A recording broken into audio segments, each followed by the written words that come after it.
칙곡의 역사 추적. 오늘은 소강절의 기적 같은 예언에 대해 살펴보겠습니다. 중국 송대의 소강절은 유학자이자 시인으로 유명한 학자였습니다. 소강절은 젊어서 과거 시험에 급제하여 20대의 젊은 나이에 상서의 지위에 올랐고 문장이 빼어났으며 시를 잘 지었을 뿐 아니라 주역이 아주 밝았고 학문이 높아 전국적으로 명성이 자자했다. 공부하고 궁구하느라 20대 후반에서야 겨우 장가를 가게 되었고 결혼 후 신부와 첫날 밤을 맞았으나 너무 긴장한 탓이었는지 새벽에 일찍 잠에서 깨어났는데 닭은 아직 울지 않고 밖으로 나갈 수도 없고 심심하던 차에 산대를 뽑아 자신의 점을 치게 되었다. 신혼 첫날 비록 하룻밤을 잤지만 과연 자신의 아이가 잉태했을까 궁금했던 것이다. 점을 친 결과 아들이 생겼다는 걸 알게 되었다. 다행이었지만 아직 닭은 울지 않고 날이 밝아지려면 멀었다. 그래서 그 아들의 평생 운수를 점쳐보게 되었고 아들이 자기보다는 못해도 부귀영화를 누리며 잘 살 팔자였다. 이어서 내 아들이 낳을 내 맏손자의 운명이 궁금해졌다. 정계의 결과 그 손자도 그런대로 괜찮았고 오대손에 이르렀는데 이 오대손이 중년에 이르러 역적의 누명을 쓰고 사형당할 수도 있는 운명이라는 정계가 나왔다. 그 정계 이후로 고민하며 살아갈 수밖에 없게 되었다. 세월이 흘러 소강절도 늙어 임종을 앞두게 되어 자손들에게 유언하는 자리에서 맏며느리에게 비단으로 싼 함을 하나 내어주면서 앞으로 집안에 무슨 큰일이 생기거든 이 함을 열어보거라.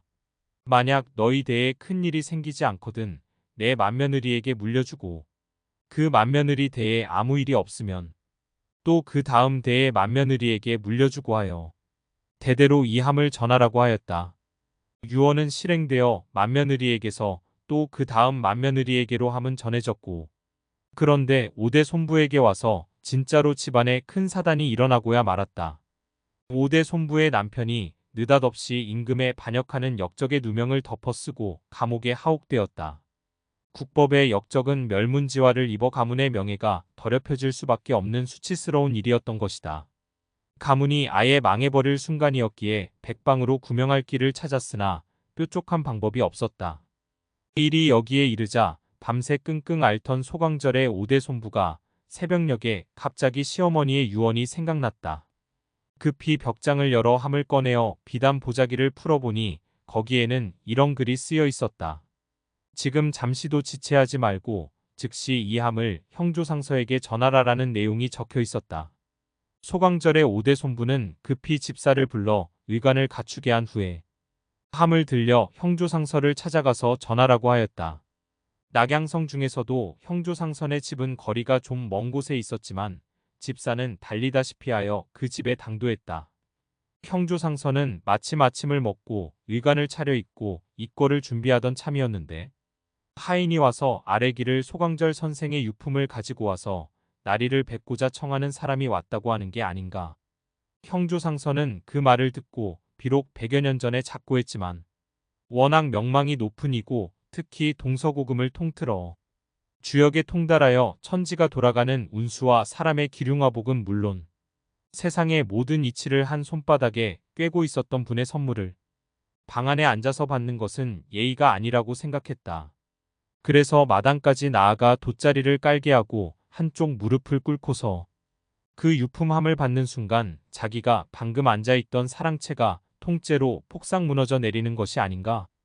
깜짝 놀란 형조상선은 급히 함을 열어보았는데 함 속에는 글자 십자가 쓰인 채로 접혀진 하얀 창호지 1장만 댕그러니 있었던 것이다. 놀란 눈으로 형조상서가 하얀 창호지를 펼쳐보니 적힌 글은 놀랍게도 화려함양사 구하오대손이라 적혀 있었다. 즉 당신이 대들보에 깔려 죽을 것을 살려주었으니 당신도 즉시 나의 오대손을 구해주라는 뜻이었다. 이후 형조상서의 지시에 따라 재수사를 하여 오대손의 무죄함이 밝혀졌으니 이 얼마나 묘하고 묘한 일인가. 소강절은 평생 자기 자손을 구하기 위해 오대손자 대에 살아갈 모든 사람들의 정계를 뽑아보고 대들보에 깔려 죽을 형조상서의 운수를 알아냈던 셈이다. 이상 칙곡의 역사추적 소강절 선생의 미래를 내다보고 후손을 구한 이야기를 함께 살펴보았습니다. 경청해 주셔서 감사합니다.